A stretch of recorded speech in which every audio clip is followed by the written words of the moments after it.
Hi friends! Welcome to the vlog!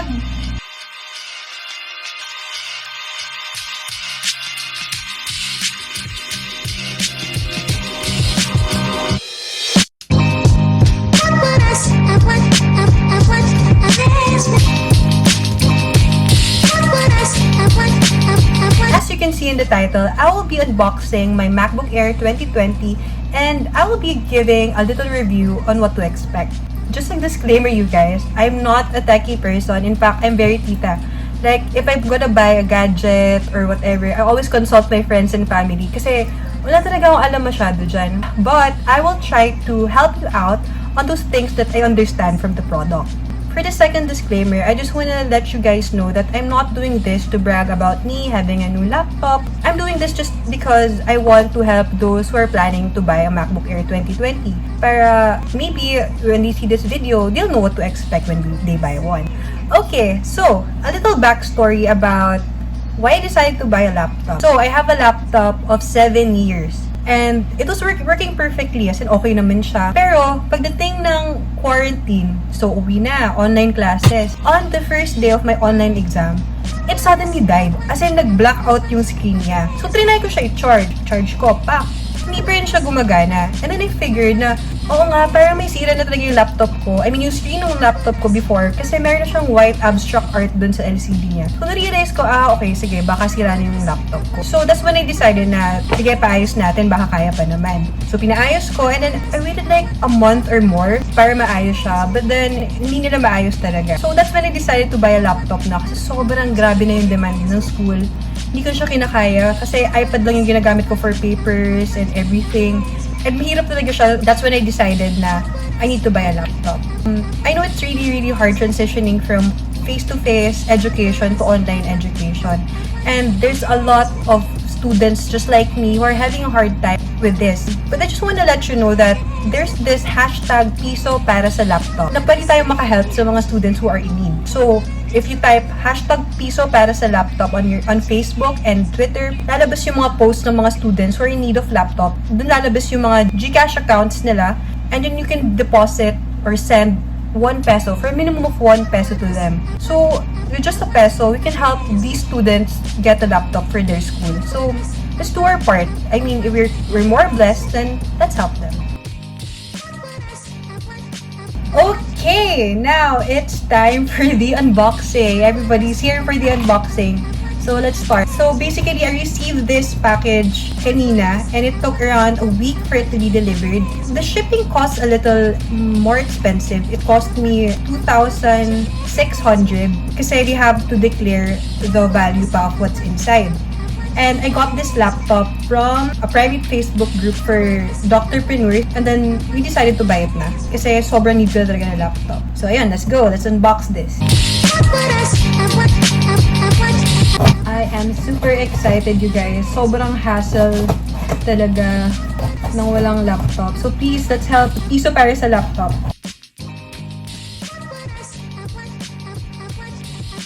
Okay, it's open. Now, let's see what's inside. It's in a bubble wrap pa, guys. So, at least you can see that there's cushion pa between the laptop and the box. Thank you, LBC. That's super nice of you all. So, with the price of 2,600 for shipping, I think it's worth it naman. Kasi, like, they really prepared for it. Oh gosh, meron palang malalaking bubbles sa bubble wrap. New experience. Guys, first unboxing video ko to, hindi ko alam na hassle pala siya. I mean, hindi naman hassle, pero nakakapagod din siya. Oh my gosh, I'm seeing the box. It's here! It's here! The box is here! A typical box lang naman. Ayun, nothing much to... Okay. How do you open this?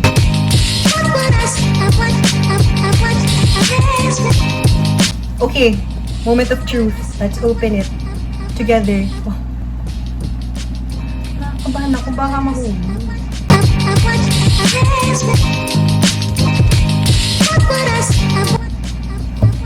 It's open!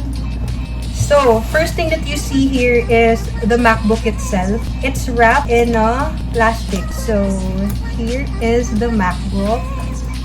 And then inside the box is the charger, the cord, and then the manual. Oops, may nahulog. The manual, and then what's inside? Yeah, manual, and of course, the stickers that we never use. And then we have the, how do you call this? Adapter. But here, in what I got, you have to put the teeth pa dito. But that's okay. So, that's everything that's inside the box. So, meron kaya sa... Wala na siya. Let us now take off the plastic from the MacBook itself. Okay. This is a satisfying part every time I look at unboxing video.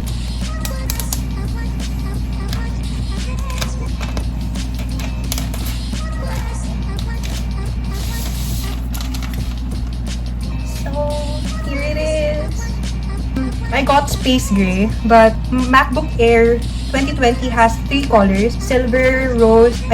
That's not rose, but it looks like rose gold, but it's gold. And then we have the space gray. I decided to go for space gray para mas classic lang for me. Para classic yung space gray. So let us now open the laptop. Oop, it opened na.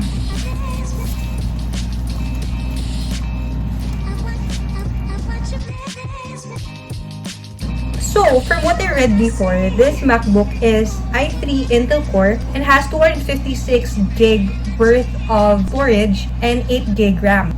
The display is already Retina, and this laptop has Touch ID.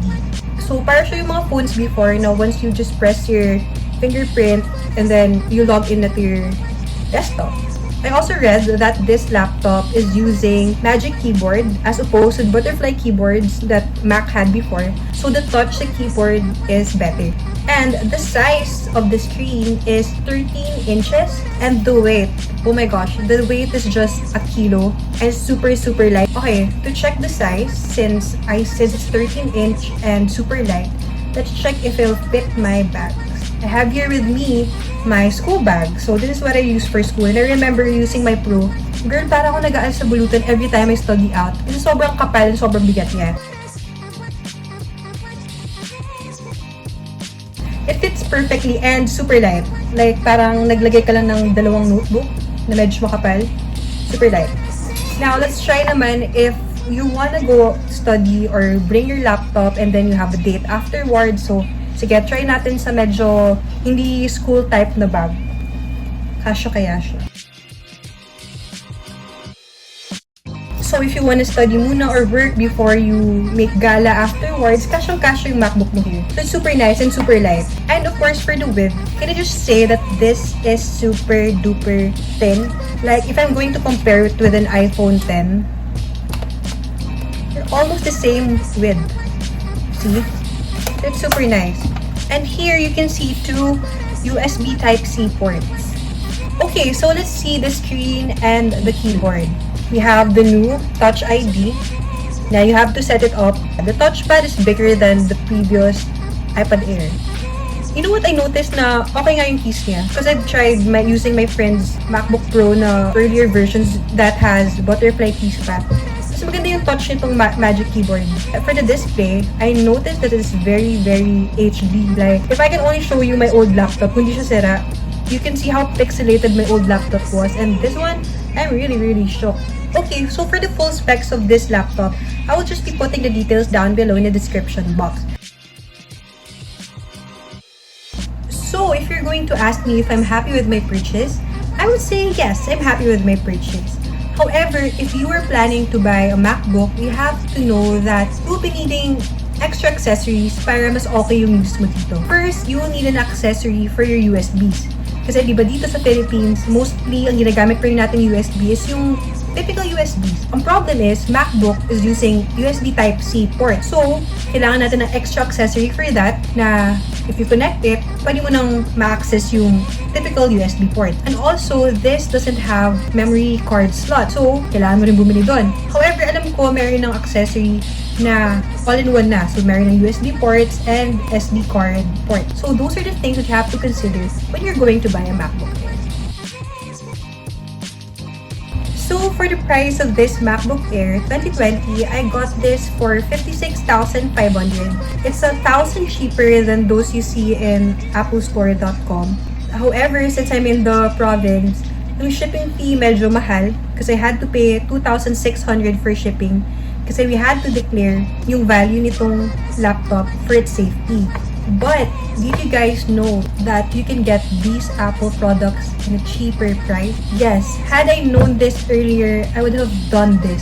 All you have to do is go to Apple Education Store. I will link it down below in my description box and you will see that the prices is super cheaper than the usual. Like for example, this MacBook Air is priced 57,990 if you're not gonna use Apple Education. But if you use yours, you can get it for 51,990. So that's 6,000 less. And mind you, if you order from apple.com, it will be delivered for free. However, medyo matagal nga lang. The last time I checked, it will be delivered in a month. But if you have nothing to rush about, then go order from here na. You might ask, kailangan ba ng proof na student ka or teacher ka? Well, when you check out, you don't need any proof of that. However, meron nagsasabi na once they claim it or once it's delivered, you have to show any proof that you're a student or a teacher, and if not, you will have to pay for the SRP. But mostly said na they don't need anything. So if you're a student and you're planning to buy your MacBook or your iPad, go ahead and use Apple Education Store para mas makatipid ka. 6,000 is a big amount of money and you can use that to buy your MacBook or your iPad accessories. So yeah, that's worth doing a try. So far, that's my first impression and my mini review on my MacBook Air 2020. However, I still have a lot to learn about this MacBook kasi I just opened it a while ago and I haven't tried it yet now. May running apps like Zoom or Microsoft, yung mga things like that. So I will have to explore this more and I will give you an update about my experience. So I hope this video helped you decide whether or not to buy a MacBook Air 2020. And also guys, please don't forget, spare piso for our students who are having a hard time transitioning to online classes. So, ang piso natin ay makakatulong ng malaki para sa mga estudyanteng nangangailangan. So, yeah, that's it guys. I hope you had fun. Please like, comment, and subscribe. And I'll see you guys on my next vlog. Bye friends!